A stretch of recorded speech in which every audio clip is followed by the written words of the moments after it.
I keep going over my time limit trying to get all this information out. So if I sound rushed, it's because it's vital and I don't want to do a part 2. And if I sound pissed off, it's because I am.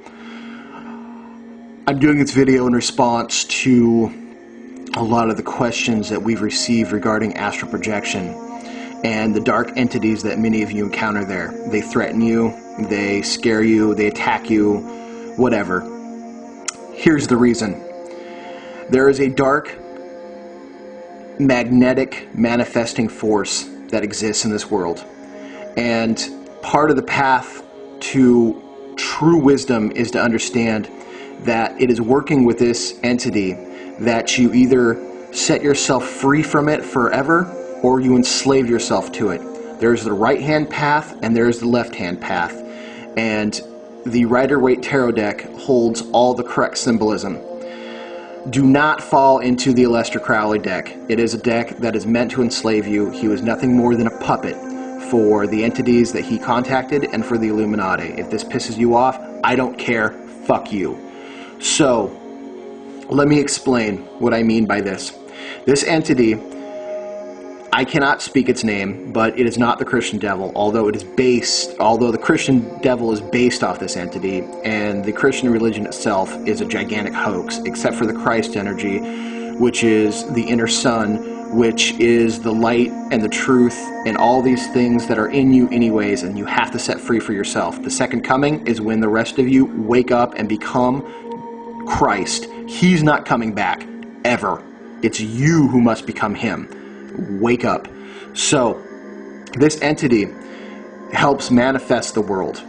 He's the physical ruler of the world in that he can make sure, he or she, it doesn't matter what it is, it makes sure that you can receive wealth, women, and all luxuries of the physical senses for a price. It'll enslave you. It'll use you in its army of little builders when you're done. However, you can approach it and you can say, you don't own me, but I'm going to use your builders to build a world of freedom.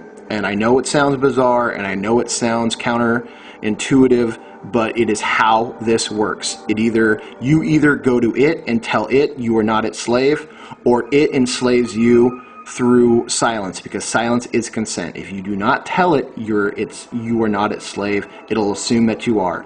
Now here's the big ruse. The Illuminati, through walking the left-hand path, has decided that they are going to try to prolong their lives, get as much wealth, as much power as they want, and basically rule you as kings. You are slaves. The reptilian agenda also, these beings are fully aware of this entity, which is not just on this world, but in all the universe, and have chosen to work with it at their inception of their race, which is, I don't know how many eons old. It is what they do, it is what they've chosen, and they are masters of it. And they have come to this world, they have taught the Illuminati, and the Illuminati are continuing on with their tradition here as their human servants. They believe that when the reptiles come to power, that they will be above human, and everything else, which is us, will be their slaves and their food. Essentially, in 1913, the Act of the Federal Reserve Bank was signed. This was a gigantic ruse.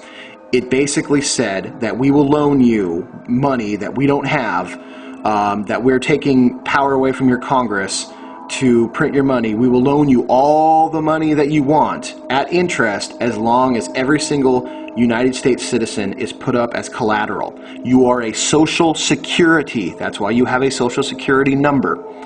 And basically, your sweat, toil, and suffering is what pays them back, because they gave us fake money.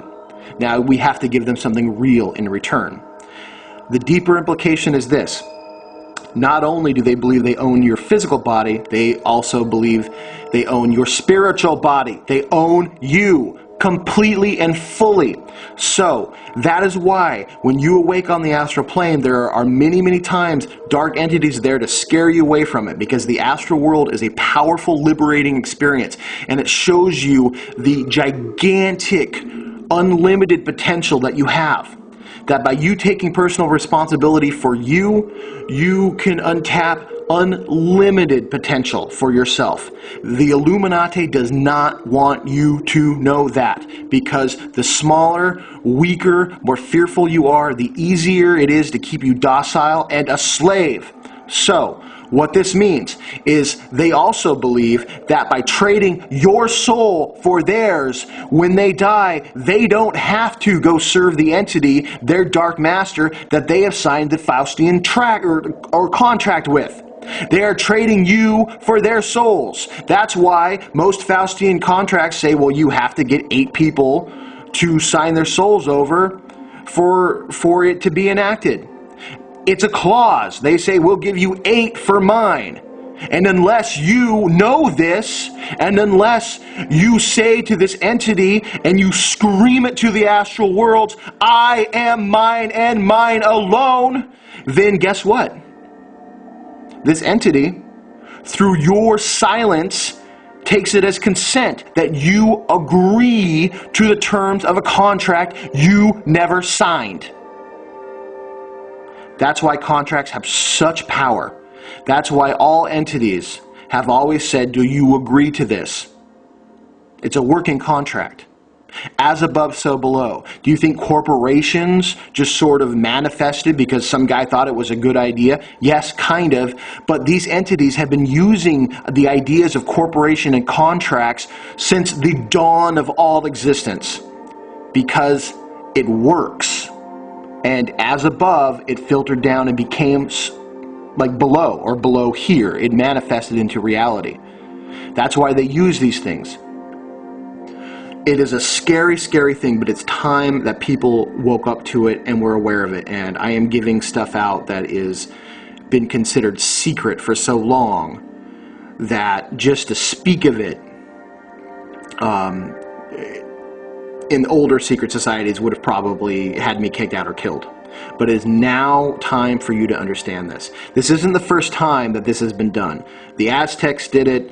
The old kings and queens of England did it through pledging. It's an old practice, and it's something that they will continue to do. They did give people the way out. Christianity claimed that through embracing Jesus that you would go to heaven. The Prime Creator is not stupid. He or she works its own way into this clause. There must always be a loophole. There must always be a way out. That is just universal law. And so I am helping this along. This is information that we have that can help free you from this horrible, insidious plan that you and you alone own your soul. And so by you reclaiming your soul today, right now, that you own it, no one else does, and you live like it, it doesn't matter what happens to you. And you'll find your astral space a lot safer, a lot clearer. Or when you do awake and there is some entity there, you have the full authority to say, get the fuck out, this is my place, nothing owns me. And then you're free. But you have to keep that in mind, you have to know it in your heart. So I'm sorry if this was rambling, I'm sorry if this doesn't make 100% sense to you, but meditate on it, think about it, and set yourself free of this horrible Faustian Pact.